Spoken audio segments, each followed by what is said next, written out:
Hi, I'm Heather with Heather Lange Homes. It is July. That means that we have June and second quarter stats to take a look at. Let's first take a look at June as compared to May, and then we'll compare our second quarter of 2024 to the second quarter of last year. As typical for the Bay Area summer market, after graduations take place and vacations begin, the market has cooled a bit due to these buyer distractions, as well as continued increased inventory. The number of active homes in June increased by 8% from May, now sitting just under 1,200 single-family homes in Santa Clara County, with pending sales down by 17% and sold sales down by 15%. The current slowed market is also evidenced in the average days on market having increased by a day from this time last month, with homes now taking an average of 15 days to get into contract once they come to market. Months worth of inventory went up by 27% from May, now maintaining slightly under 1.5 months worth of inventory available. With less buyers in the marketplace due to vacations and more inventory available, buyers have a bit more choice and breathing room to make their decisions for their purchase, and overall less competition at this time of year in June. We are expecting to see this continue through July, as we usually see the summer housing market pick up again once school season begins mid-August and September, and before the holiday season becomes upon us. So buyers that are remaining diligent during this vacation season have the best opportunity in this summer market to take full advantage of the current lull that we're experiencing. The average sales price for single-family homes went down by 1% from May, now sitting just under $2,400,000.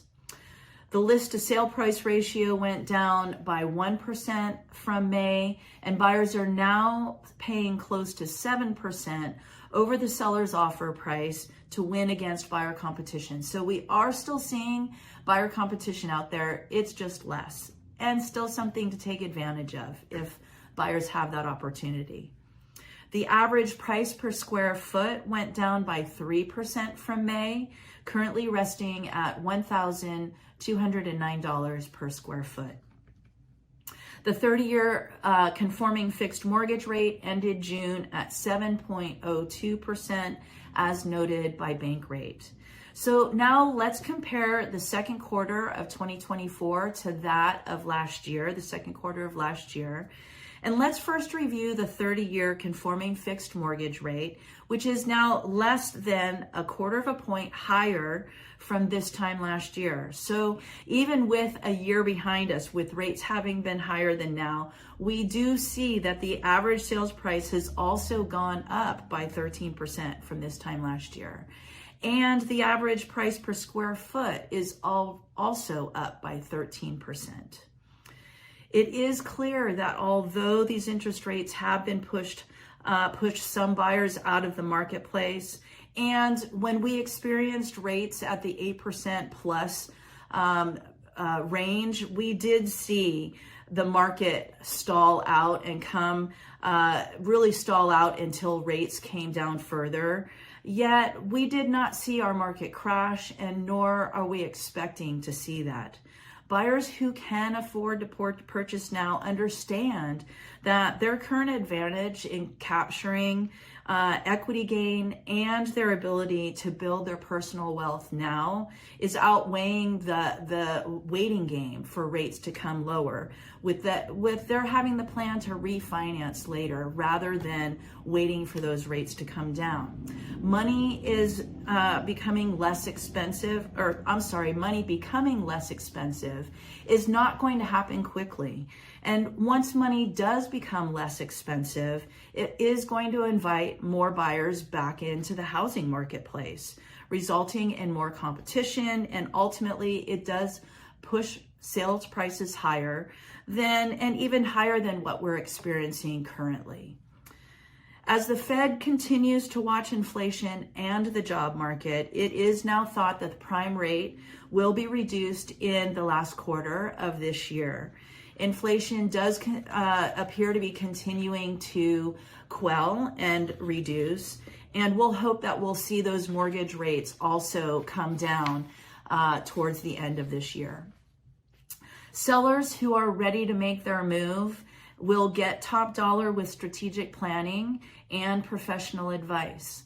Come August, there will be a significant change to the national and state multiple listing service marketplace where homes are listed and shared with the public. In addition to compliance paperwork that's needed between professionals and their clients for more clearly defined agreements regarding compensation. Seller and buyer broker compensation agreements have always been negotiable, and they will continue to remain. However, the significant change coming as to how information is shared in the marketplace with the public between sellers and buyers will be important. It will be important for both sellers and buyers to have a clear understanding from a well-educated professional who's well-versed in the required compliance paperwork that's needed to be submitted. If you would like to learn more about these upcoming changes, or if you're ready to discuss your next move in preparation for making a purchase or a sale, whether you are a seller, a buyer, reach out to me. I'm Heather at heatherlanghomes.com, or you can reach me at 408-207-3130. We'll discuss best strategies for you and your situation, and you will get my diligent and trustworthy advice, and we'll work together to reach all of your real estate goals. In the meantime, I hope you have a great summer. July here, stay cool. It's heating up a bit. I will be back here at the beginning of August to relay new stats for the coming month. Enjoy your time in the meantime. And again, I'm Heather with Heather Lange Homes, and I'd love to help you if you need assistance.